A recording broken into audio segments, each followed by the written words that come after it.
I was reviewing the final draft of a client proposal when my manager walked into the conference room without warning. The door opened so hard that it hit the wall behind it. "Emma, I need to see you. Now." I looked up from my laptop and immediately knew something was wrong. It was Monday morning, barely 9 o'clock, and everyone on our project team was already preparing for the biggest presentation of the year. We had spent 4 months building a strategy for one of the company's largest clients. 4 months of meetings. 4 months of late nights. 4 months of work. And somehow I had a feeling none of that was about to matter. I followed Daniel down the hallway toward his office. He closed the door behind us. "Take a seat." I sat. He remained standing. That was never a good sign. "The executive committee reviewed the leadership recommendations for next quarter," he said. I waited. "And?" He folded his arms. "They've decided to appoint someone else as project director." For a second I thought I had misunderstood. "Someone else?" "Yes." I stared at him. I had led the largest projects in our department for nearly 3 years. I trained half the people on our team. The client we were presenting to specifically requested that I attend every major meeting. The promotion had practically been promised. Yet here we were. "Who got the position?" I asked. Daniel looked uncomfortable. "Mark." I almost laughed. Mark Reynolds. A man who had joined the company less than a year earlier. A man who constantly asked me for help. A man whose reports I quietly corrected before they reached senior management. I leaned back in my chair. "I see." Daniel sighed. "Don't make this difficult." "I'm not making anything difficult. Mark has a stronger executive presence." There it was. The corporate version of saying absolutely nothing. Executive presence. The phrase people used when they didn't have a real explanation. I looked at him calmly. "My team exceeded every target this year." "I know." "We finished every project ahead of schedule." "I know." "The client satisfaction scores are the highest in the department." "I know." "Then what exactly is the reason?" Daniel avoided eye contact. "The board believes Mark is a better fit for future leadership." I nodded slowly. Inside I felt something shift. Not anger. Not disappointment. Clarity. For years I had convinced myself that hard work would eventually speak for itself. That results mattered. That if I kept delivering, people would notice. Now I realized something. People had noticed. They simply didn't care. Because the decision had already been made. Mark wasn't promoted because he was better. He was promoted because he knew how to impress the people making decisions. There was a difference. A very big difference. When I left Daniel's office, several coworkers glanced in my direction. They could tell something had happened. News traveled quickly in our company, especially bad news. I returned to the conference room. My team was waiting. Sophia looked up first. "You okay?" I smiled. "Of course." She narrowed her eyes. She didn't believe me. Nobody who knew me well would. But I wasn't ready to talk about it. Not yet. We finished preparing for the client meeting and spent the rest of the day reviewing data. The presentation was scheduled for Wednesday. The promotion announcement would be made Thursday. Perfect timing. Mark spent the entire afternoon acting like he had already become a vice president. He interrupted people during meetings. Repeated ideas others had already suggested. Talked about his vision. I noticed several team members exchanging looks. They saw it too. Everyone did. But nobody said anything. Corporate offices have a strange culture. People often stay silent because speaking up feels risky. I used to be one of those people. That evening I stayed later than everyone else. Around 7 o'clock the office was almost empty. The city lights reflected against the windows. My inbox was finally quiet. For the first time all day I had a chance to think. I opened a spreadsheet. Not a client spreadsheet. My spreadsheet. The one I had been building privately for nearly 8 months. Every delayed project. Every staffing issue. Every employee exit. Every budget overrun. Every decision senior management had ignored. At first I created it because I wanted to understand why our department kept struggling despite strong teams. Eventually it became something else. Evidence. Patterns. Proof. I stared at the numbers. The story they told wasn't good. Revenue was growing. but efficiency was falling. Employee turnover had nearly doubled. Several high-performing employees had resigned within the last year. Most of them cited the same reason during exit interviews: poor leadership. I closed the spreadsheet. Then I opened another document. A business plan. One I had started writing 6 months earlier. Originally it was just an idea. Something I worked on during weekends. A dream. A consulting firm built around the things our company constantly ignored. Transparency. Collaboration. Respect. The document was already over 100 pages long. I read through it slowly. For the first time it felt less like a dream, and more like an option. My phone buzzed. It was Sophia. "You still at the office?" I smiled. "Yes." A moment later another message appeared. "They made a mistake, Emma." I stared at the screen. Then I typed a reply. "Maybe." 3 dots appeared. Then disappeared. Then appeared again. Finally her message arrived. "Whatever happens next, a lot of us would follow you." I looked around the empty office. The rows of desks. The meeting rooms. The place where I had spent nearly a decade building my career. For the first time I wondered if my future was somewhere else. Not because I wanted revenge.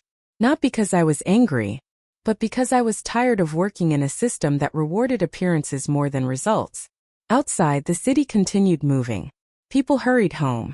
Restaurants filled with customers. Traffic lights changed from red to green.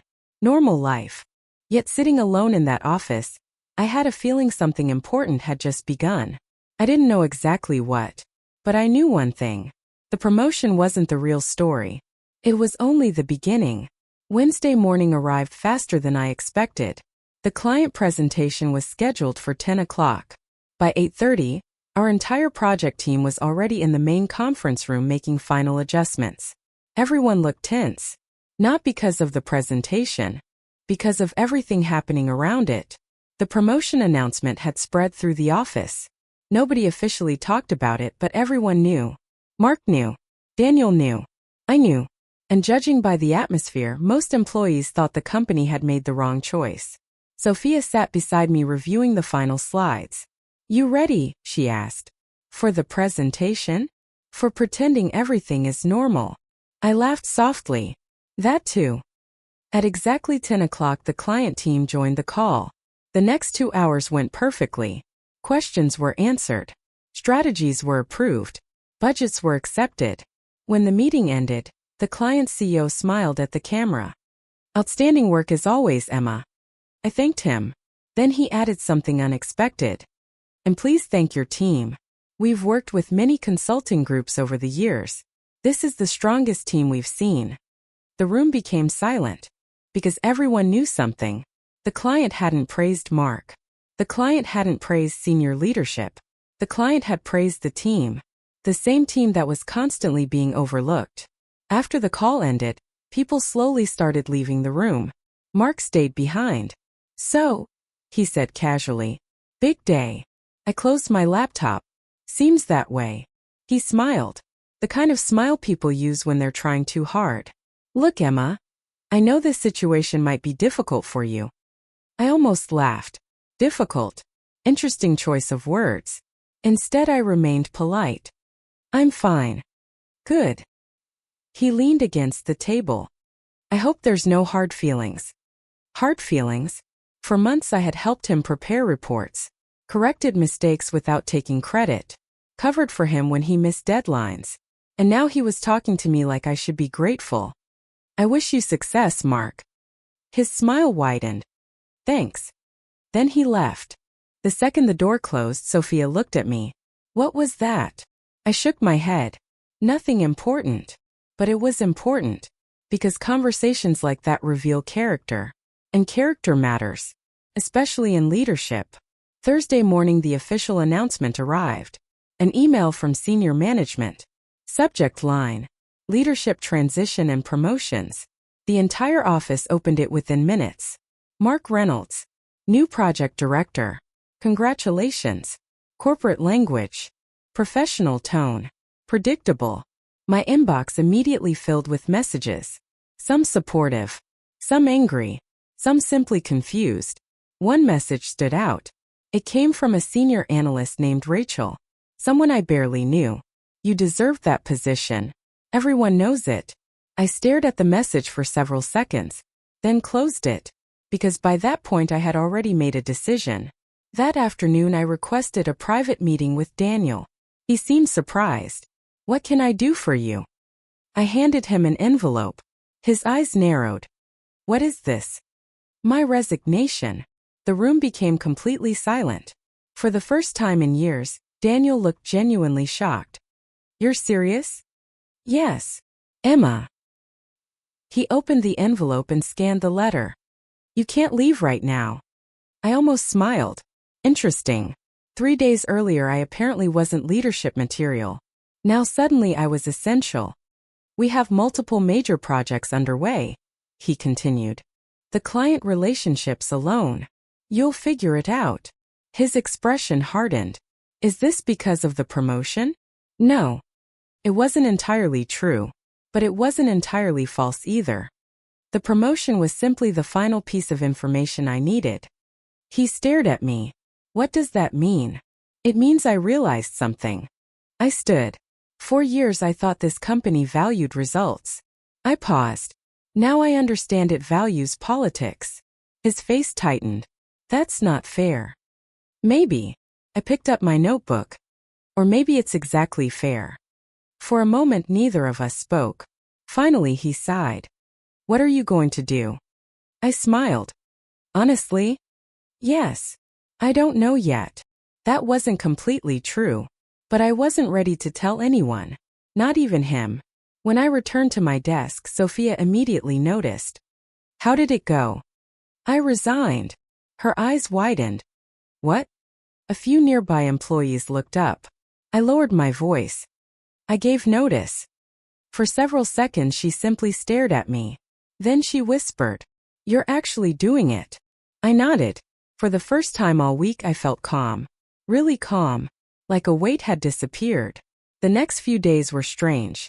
Word spread quickly. People stopped by my desk constantly. Some wanted advice. Some wanted reassurance. Some simply wanted to say goodbye. What surprised me most was how many conversations followed the same pattern. People weren't talking about salary, or titles, or benefits. They were talking about culture, trust, respect, leadership. One evening Rachel stopped by my desk.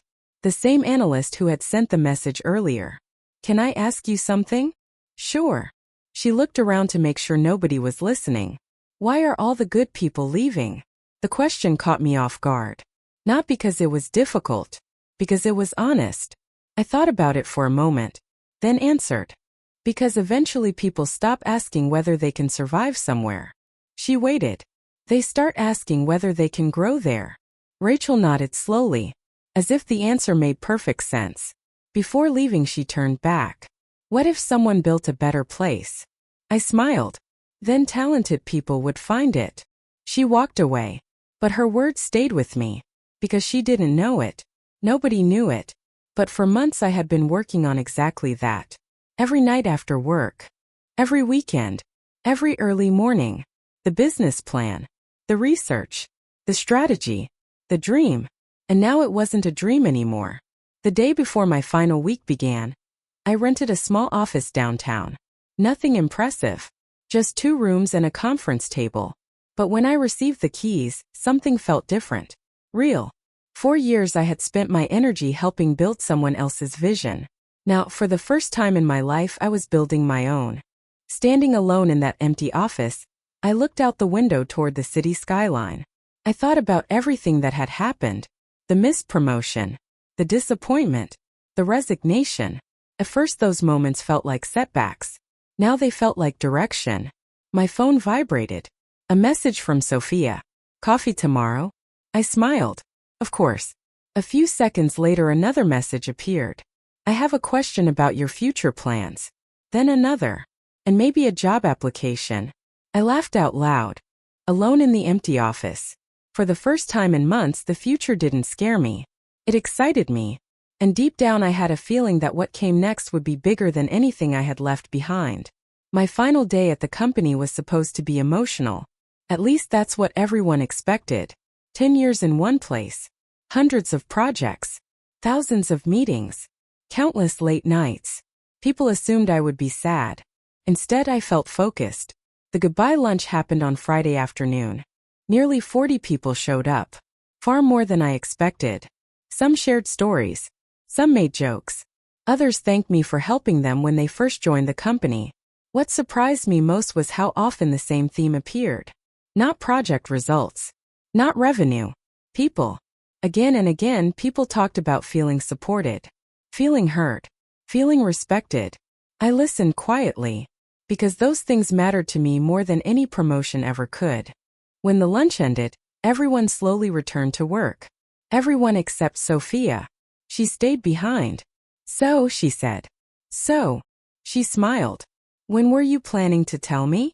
Tell you what? That you're starting a company. I laughed. I was wondering how long it would take. She crossed her arms. You rented an office. I blinked. How do you know that? My cousin works in the building. Of course. The world suddenly felt very small. Sophia sat down. How serious are you? I looked at her. Very. How very? I already signed the lease. Her eyes widened. You're actually doing it. I nodded. For a moment she simply stared at me. Then she smiled. The biggest smile I'd seen all week. Good. Good. Yes. She leaned forward. Because I'm tired too. That answer didn't surprise me. Not really. Over the previous 2 years, I had watched talented employees become exhausted. Not because of the workload. Because of the environment. The constant politics. The endless meetings. The leaders who talked about teamwork while taking credit for other people's work. Sophia wasn't the first person to feel that way. She was simply the first person willing to say it out loud. What would your company look like? She asked. The question made me pause. Because I had spent months thinking about it. A place where results matter. She nodded. What else? A place where managers actually help their teams succeed. She nodded again. What else? A place where people don't have to pretend to be someone. They're not just to get promoted. For several seconds she remained silent. Then she said, when do I start? I laughed. Sophia. I'm serious. So am I. Neither of us spoke. Finally I said, let's have coffee Monday. She smiled. Deal. The following week became one of the busiest periods of my life. Every day started before sunrise. Every day ended long after dark. Business registrations. Legal paperwork. Insurance. Client outreach. Technology systems. Hiring plans. Budgets. Forecasts. There were moments when I wondered if I was completely crazy. Then something unexpected happened. An old client called. A client I had worked with for nearly 4 years. We met for lunch. Halfway through the conversation he asked a question. So what are you doing now? I hesitated, then decided to be honest. I started my own consulting firm. He smiled immediately. Finally. The reaction surprised me. Finally. Emma, I've been wondering when you'd leave for years. I laughed. Really? Absolutely. He leaned back. You were doing the work while other people got the attention. I wasn't sure how to respond, because hearing that from a client felt different. Clients have no reason to play office politics. They simply care about results. Before lunch ended, he asked another question. One that changed everything. Are you taking new clients? I tried to remain calm. We are. Technically. Even though we was still mostly me. He smiled. Send me a proposal. When I walked back to my car, I couldn't stop smiling. The first opportunity. The first real opportunity. Not hypothetical. Not someday. Now. That evening I called Sophia. Good news. How good? Potential client good. There was a pause. Then she screamed so loudly I had to pull the phone away from my ear. I laughed. For the first time in months the future felt tangible. Not just possible. Real. 3 weeks later our office officially opened. If someone had walked inside they probably would have laughed. The furniture didn't match. The conference room chairs came from 3 different suppliers. Half the equipment was secondhand. The reception desk was too small. The coffee machine barely worked. But it was ours. And somehow that made everything feel perfect. By then 3 people had joined me: Sophia, Rachel, and Michael, a project manager from another department who had resigned shortly after I left. We weren't a large team, but we were a strong one. Everyone knew why they were there. Not because of titles, not because of fancy offices, because they believed in what we were building. One Monday morning, while preparing for a client meeting, Rachel knocked on my office door. "Do you have a minute?" "Sure." She stepped inside. "You should probably see this." She handed me her tablet. An article was displayed on the screen. The headline immediately caught my attention. "Major turnover continues at Crestwell Consulting." Crestwell, my former company. I started reading. The article described declining employee retention, delayed projects, client concerns, internal restructuring. None of it surprised me. What surprised me was the final paragraph. According to industry sources, several former employees have recently joined a rapidly growing competitor founded by former Crestwell executive Emma Carter. I stared at the screen, then laughed. Rachel smiled. "We're competitors now." I shook my head. "No." "What do you mean?" "We're not trying to beat them." She looked confused. "Then what are we doing?" I smiled. "We're trying to build something better." That was the difference. Revenge wasn't a business strategy. Purpose was. And every day more people seemed to understand that. By the end of our first month, we had signed 3 clients. By the end of the second month, we had signed 6. By the end of the third month, we needed more office space. The growth was exciting. But what made me proud wasn't the numbers. It was the atmosphere. People laughed, shared ideas, helped each other. Nobody was afraid to speak. Nobody worried about who would take credit. For the first time in my career, I felt like I was working in the kind of company I had always wanted to find. The funny thing was, we had built it ourselves. And the biggest surprise was still waiting for us. Because a few months later, someone from my old company would walk through our office doors. Someone I never expected to see again. 6 months after opening our company, I finally felt like I could breathe. Not because things had become easy. They hadn't. In many ways, we were working harder than ever. The difference was that every hour of effort now had meaning. Every project mattered. Every client relationship mattered. Every employee mattered. We had grown from 4 people to 17. Our office occupied an entire floor. The coffee machine finally worked. And for the first time, I had managers reporting to me. One rainy Tuesday morning, I arrived early and found Sophia already in the office. She was sitting in the conference room staring at her laptop. "You're here early," I said. She looked up. "So are you." I laughed. "Fair point."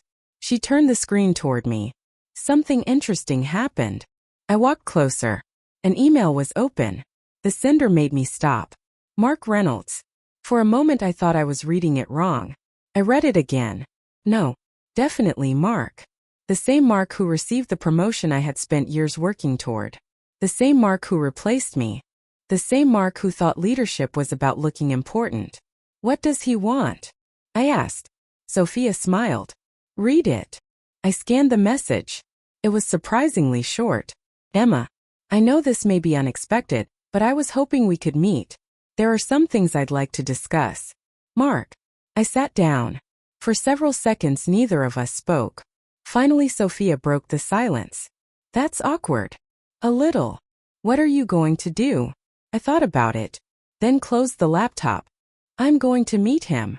3 days later we met at a small cafe downtown. Mark looked different. Not older. Just tired. The confidence he used to wear like armor seemed gone.